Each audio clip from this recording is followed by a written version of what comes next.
What would you think if I told you that the most dangerous woman in a man's life is not the one who betrays him, humiliates him, or leaves him for another? It is the woman who withholds her emotional availability. To the ordinary mind, this may sound cruel, but to the deeper psyche, the place where shadows dwell and silent obsessions grow, this is alchemy. It is the place where desire becomes fixation, where control collapses into vulnerability. A woman who withholds her emotional self does not starve a man of love. She starves him of power. She removes the oxygen from his ego's fire and forces his unconscious to confront its own shadows. Carl Jung spoke often of anima projection, the way a man unconsciously projects his inner feminine onto the women he desires. He does not see her as she is. He sees a mirror of his own emotional wounds, fantasies, and unmet needs. When a woman gives him full access to her emotional world too soon, too easily, he drinks from the cup of validation and feels temporarily complete. But when she withholds that access, she activates his deeper complexes. She becomes a mirror of his mother wound, his abandonment trauma, his unresolved shame. He will not admit this, of course. His conscious mind will call her cold, aloof, maybe even manipulative. But his unconscious, the darker, quieter part, will obsess over her. Some women do this unconsciously, out of fear or defense. But the spiritually awakened woman, the woman who has done her shadow work, knows precisely what she is doing. She understands that the masculine ego is often not ready to meet the true feminine, not the soft, nurturing fantasy of comfort, but the mysterious, self-contained feminine that refuses to collapse into his need for control. She knows that emotional unavailability, when wielded with awareness, becomes a sacred boundary. It says, "You do not get to possess me simply because you desire me. You must first possess yourself." And this drives many men into psychological chaos. Imagine it. A man encounters a woman whose energy is deep, magnetic, almost spiritual. But when he reaches for her emotional intimacy, she does not hand it over. She does not chase. She does not explain. She does not overcompensate for his insecurities. Her silence becomes a mirror of his own inadequacy. Her detachment becomes a confrontation with his own dependency. This is not the cruelty of rejection. It is the cruelty of self-revelation. And most men are not prepared for it. This is where obsession is born, not in the games of seduction, but in the shadows of the psyche. A man begins to spiral inward, questioning his worth, revisiting his past, obsessing over why he cannot unlock her. He mistakes her emotional sovereignty for arrogance because his ego cannot tolerate uncertainty. But at a deeper level, his anima is awakening. His soul knows he has met a woman who will not mother him, who will not fix him, who will not soften herself just to soothe his discomfort. She becomes the spiritual scar he cannot heal from, because she forces him to meet himself. In Stoic philosophy, Seneca wrote, "We suffer more in imagination than in reality." And this is exactly what happens when a woman withdraws her emotional availability. The man suffers, but not because she has harmed him. He suffers because she has not rescued him from his own imagination. She has refused to feed his need for emotional conquest, and in doing so, she has dismantled the false sense of security he once had about love. This is not about cruelty, it is about initiation. The spiritually mature woman knows that not every man deserves access to her vulnerability. Some men must first burn in the fire of their own shadow. They must sit with the discomfort of not being chosen, not being validated, not being emotionally spoon-fed. Only then can they begin the alchemical process of inner transformation. Only then can they stop chasing external feminine validation and start integrating their own anima, the internal feminine that Jung taught was necessary for individuation. This is the path of maturity, but it begins with the wound. And often it is a woman's silence, her withholding, her refusal to collapse into emotional caretaking that delivers the first cut. The man begins to spiral, not outward, but inward, into places he has long avoided.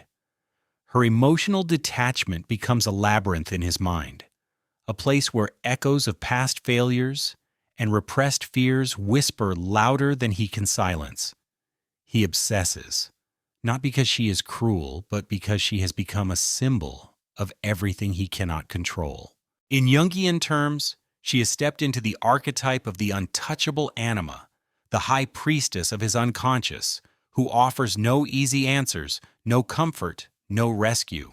Most men are conditioned to believe that love is possession, that desire must lead to acquisition. But when a woman withholds her emotional availability, she shatters this illusion. She teaches, without speaking, that connection is not owed, that access is not guaranteed, and that intimacy is not a reward for persistence. She becomes the embodiment of mystery, a living confrontation with the parts of himself he has yet to master. He may try to break her silence with gifts, promises, manipulations cloaked as vulnerability, but she remains unmoved because she understands the game. She has seen this pattern before: the man who loves the chase, not the woman; the man who desires control, not communion. Her emotional distance is not cruelty, it is wisdom. It is protection. And it is, whether she knows it or not, an initiation into deeper psychological truth. For the woman who chooses to withhold emotional availability, this path is not always easy. There will be moments when she is called cold, when she is shamed for her boundaries, when men accuse her of being emotionally distant or unloving. But she knows the truth. Love without boundaries is not love. It is self-erasure. And too many women have been taught to erase themselves for the comfort of others. Carl Jung spoke of the shadow, the parts of ourselves we deny, repress, or disown. For many women, the impulse to overgive, to emotionally bleed for a man, is part of the shadow. It feels noble, but it is often rooted in a fear of abandonment, a need for validation, or a desire to be seen as good enough by sacrificing self-worth. But the woman who withholds emotional availability has faced this shadow. She has walked through the fire of her own loneliness, sat in silence with her unmet needs, and chosen herself, even when it hurt. That is why she is so dangerous to a man who has not done the same. She does not dance to the rhythm of his insecurities. She does not open her emotional world just because he knocks on the door. Her boundaries are not walls of fear. They are temples of self-respect. And a man who stands outside this temple demanding entry is forced to confront why he feels so entitled to it in the first place. This creates a psychological crisis in him, a tension between ego and soul. His ego wants to win. His ego wants to conquer, to penetrate her inner world and plant his flag of validation. But his soul knows he is being called to something deeper, to grow, to confront his own lack of emotional maturity, to stop outsourcing his wholeness to the emotional caretaking of women. This is the invitation the dangerous woman offers, not with words, but with her silence. Marcus Aurelius wrote, "The impediment to action advances action. What stands in the way becomes the way." The woman who withholds emotional availability becomes this obstacle. She is not the problem. She is the path. Her distance is not rejection. It is redirection. It is a mirror reflecting back to him the parts of himself that he has long avoided. And so the spiral deepens. He may oscillate between longing and resentment, between attraction and frustration. He may tell himself she is playing games, when in truth, she is simply living in her power. She is not performing emotional labor to make him comfortable. She is not bending her needs to soothe his ego. She is standing still, rooted in her own center, refusing to abandon herself for the sake of temporary connection. This is the kind of woman who lingers in a man's psyche for years, not because she manipulated him, but because she represented something sacred that he could not possess. She triggered his shadow, and once the shadow is awakened, it does not return quietly to sleep. It haunts. It teaches. It reshapes him from the inside out, if he allows it. And if he does not, he will repeat the same patterns with other women, seeking easy emotional conquest, avoiding the depths of his own wounds. But somewhere in the quiet corners of his mind, he will remember her, the one who withheld, the one who did not collapse, the one who left him alone with his own reflection. In that reflection, something profound happens. The man begins to confront not just her absence, but his own emptiness.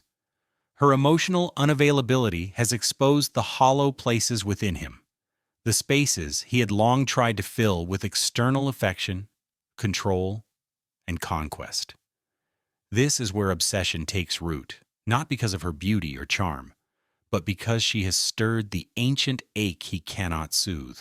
Jung warned of this moment, the collapse of the projection. When the anima no longer serves as a fantasy, but becomes a mirror of his inadequacy, a man is forced to reckon with his own disintegration. He may rage, withdraw, spiral into sadness, or attempt to reassert dominance by labeling her as emotionally unavailable in a negative sense. But beneath that reaction is the deeper truth. He has met the edge of his own ego, and it terrifies him. For the woman, this dynamic requires immense inner strength. To withhold emotional availability is not to play games, but to honor the sacred architecture of her soul. She knows the cost of premature vulnerability. She understands that giving her emotional self to a man who has not earned the right to hold it is a form of self-betrayal. And so, she waits. She observes. She remains still in her emotional fortress, not to punish, but to protect, to discern who is worthy of entrance and who is merely seeking refuge from his own chaos. Many will not understand this path. The modern world often shames women who choose emotional sovereignty. Society romanticizes the open, endlessly giving woman, the one who nurtures without limits, who sacrifices without question. But this is not love. It is martyrdom. And martyrdom breeds resentment, not connection. The dangerous woman, the awakened woman, knows this. She knows that her energy is sacred currency, that her attention is a form of worship, and her emotional labor is not to be spent cheaply. She knows that by withholding emotional availability, she forces a man to face the places within himself that are still broken, still longing for mothering, still clinging to the fantasy of a woman who will complete him without requiring him to grow. This is the spiritual confrontation that drives men into obsession, not because she has rejected them, but because she has not saved them. Epictetus once wrote, "Freedom is the only worthy goal in life," and freedom, for both the man and the woman, begins with self-possession. The woman who withholds her emotional self is not cruel. She is free. She refuses to become a crutch for his unhealed wounds. She refuses to entangle herself in the codependent dance of giving too much too soon. Her distance is not a weapon. It is a mirror. And a mirror is only painful when the reflection is unbearable. This is why some men will demonize her. They will call her names, accuse her of being cold, distant, or narcissistic. But in truth, they are projecting their own shadows onto her. They cannot accept that their discomfort is a lesson, not a punishment. Her refusal to collapse into their needs reveals the places where they have refused to meet their own. Some men, however, will rise. They will step into the fire of transformation. They will stop chasing her as an object of conquest and begin the arduous work of confronting their own inner world. They will ask, why does her silence disturb me so deeply? Why does her distance ignite this obsession? Why do I require her emotional availability to feel whole?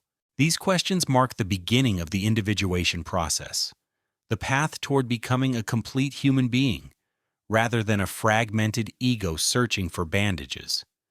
Jung called this the reconciliation of the anima and animus, the integration of masculine and feminine within the self. And it begins with the death of illusion. The woman who withholds emotional availability becomes a catalyst for this death. She is not merely a lover or a potential partner, she is the high priestess of the man's unconscious growth. Her absence of emotional rescue forces him to learn how to rescue himself. This is why she becomes unforgettable. Not because of what she gave him, but because of what she refused to give. She becomes a myth in his mind, a symbol of the love he could not possess because he had not yet possessed himself. And in this myth, he either evolves or repeats. The spiral either becomes a circle of wisdom or a cycle of suffering. The woman, meanwhile, remains still, sovereign, unapologetically whole, waiting only for the man who has learned how to meet her at the same depth she meets herself. For the man who chooses evolution over obsession, the journey is brutal, but necessary. He must dismantle the scaffolding of his ego, brick by fragile brick, and examine the architecture beneath. Why does he hunger for her emotional validation? Why does her detachment slice so deeply into his sense of worth? The answers are not comfortable. They never are. But this is the territory of shadow work, the place where true masculinity is forged, not in dominance, but in self-confrontation. Carl Jung believed that without facing the unconscious, a man remains a slave to it. What he does not integrate, he projects. And the emotionally sovereign woman becomes the screen for that projection. She triggers his mother wound, his abandonment trauma, his unresolved desire for fusion with the feminine divine. But she does not submit to these projections. She watches silently as the storm brews inside him, knowing that this is the only way he will meet the deeper layers of his own soul. This is not cruelty. It is sacred restraint. The woman who withholds her emotional availability is not operating from fear. She has transcended fear. She knows that to give herself emotionally to a man who cannot yet hold himself will only lead to collapse. Hers, not his. She has learned this through experience. The pattern of overgiving, of emotional bleeding, of softening her boundaries to keep peace or avoid being misunderstood. But she has also learned the cost. Her soul once paid the price for trying to save men from their own emptiness. Now she lets them sit in it. And this, paradoxically, is an act of love. Not the soft, sentimental love of romance novels, but the fierce, initiatory love of spiritual awakening. She refuses to play the role of the soothing mother, the emotional caretaker, the healer of all wounds. She knows that real love does not rescue. It reflects, it reveals, it demands growth, or it withdraws. Her withholding is not a game. It is a boundary wrapped in sacred silence. She is teaching by not teaching, leading by not leading, healing by letting him bleed. And in this, she holds a kind of power most women are afraid to claim. Because to stand in this position, a woman must also confront her own shadows. She must face the part of her that feels guilty for not nurturing, the part that has been conditioned to believe that love means overextending, over-explaining, overcompensating.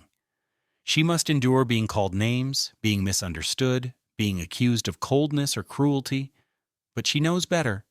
She knows that true feminine power is not about pleasing. It is about presence. And sometimes presence means withholding, waiting, watching as the other struggles to find his way without her emotional scaffolding.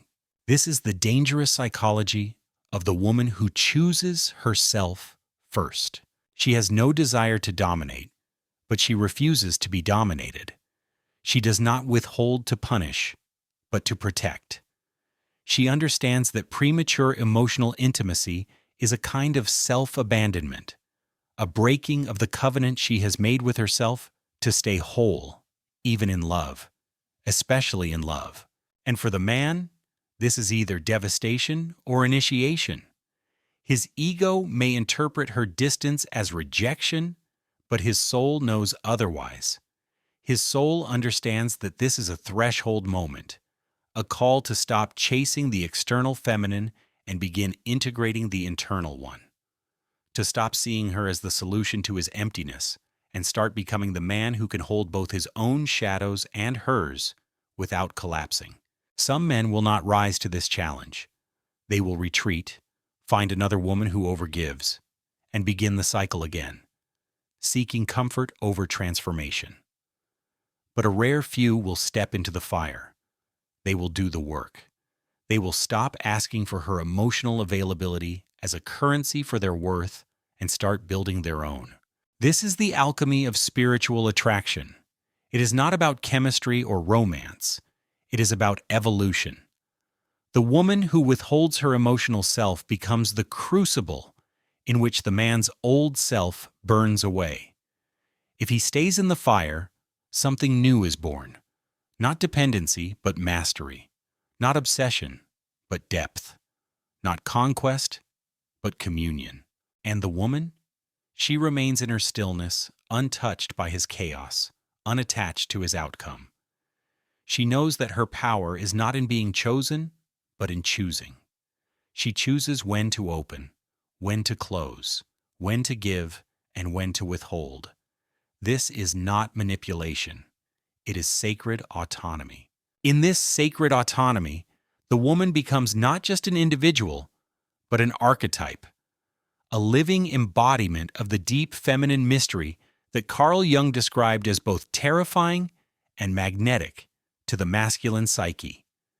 She is no longer the girl who waits for love to find her, nor the caretaker who bleeds for the comfort of men.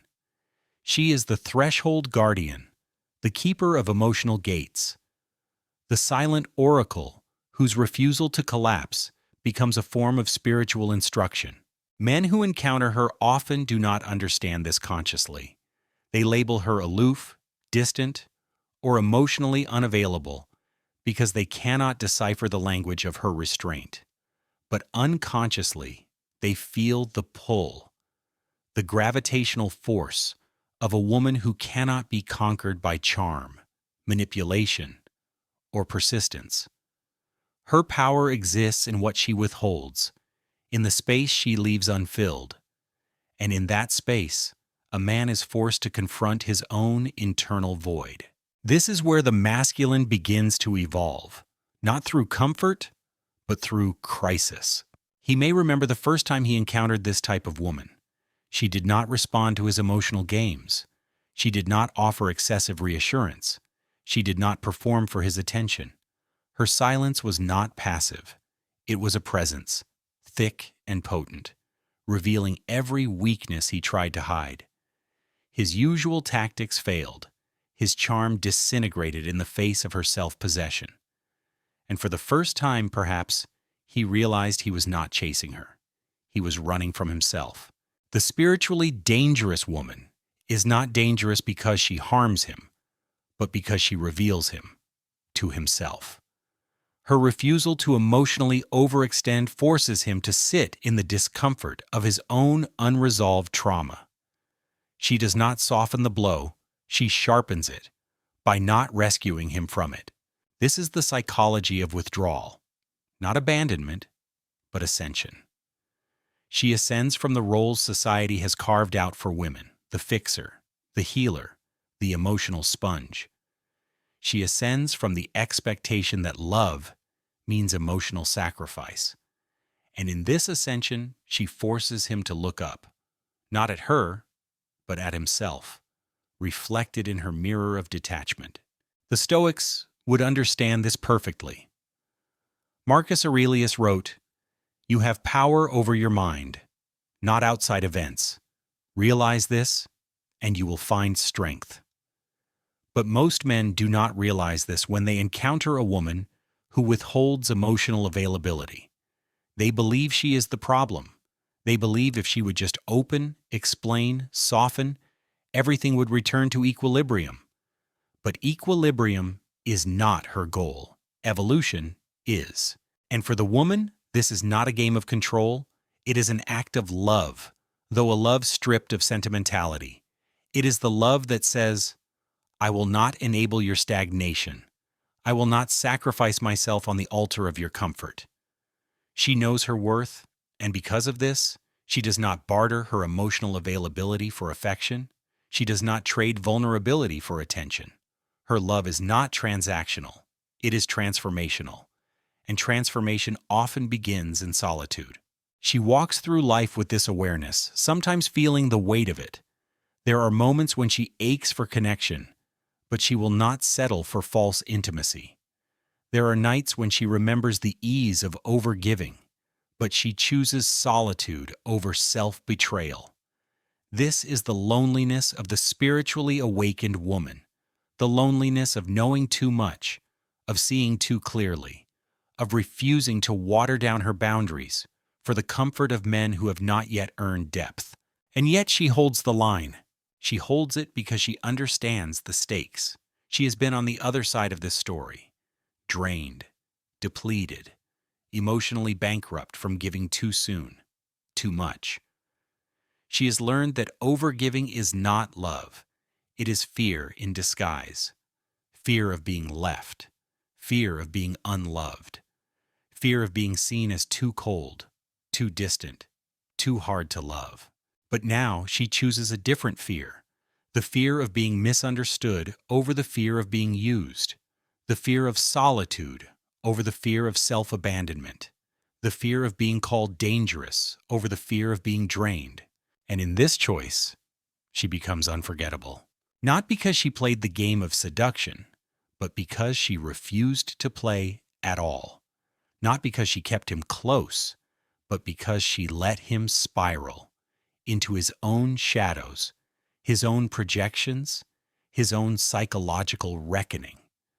She let him feel the loss of not having her emotional world at his disposal. She let him confront the void she refused to fill. And from this place, real transformation is possible, not always guaranteed, but possible. Some men will run, others will numb, but the rarest few will awaken. For the woman, there is peace in knowing this. She does not need to explain herself to the ones who misunderstand her distance. She knows who she is. She knows what she carries.